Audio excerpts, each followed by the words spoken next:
Just interject. I have to ask: are there any issues with bylaws that you've run into?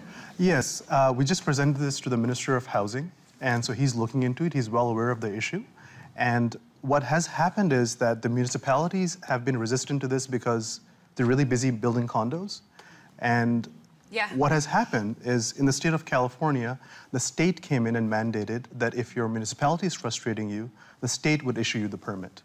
And things like that are being considered in Massachusetts and New York. And that's something that Ontario has to consider, especially right now since we're about a month away. Is there any province in Canada that's doing it right? Vancouver City has allowed this citywide, and Ottawa is our champion here. So if anybody's here in Ottawa and they have a larger backyard, you're legally allowed to build a coach house in your backyard. So we're not asking for anything new. We just want the benefits of Ottawa available to the Torontonians. And those are temporary structures, or? No, these are permanent modular constructions. So they would be made off-site, and they would come onto your property in panels, and there'd be only a few weeks of disturbance.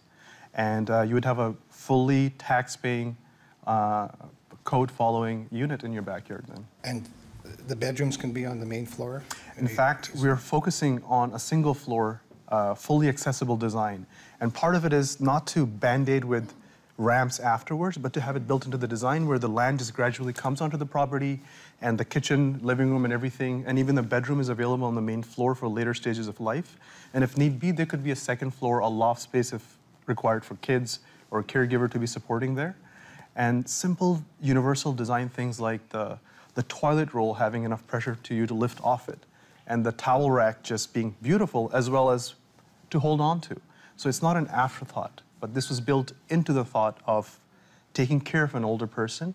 As their mobility changes, they can still experience the same things. And the things that they enjoyed in their garden that they might have worked for a long time, they can still access that and still access their social community and the connections they have in their neighborhood. Okay.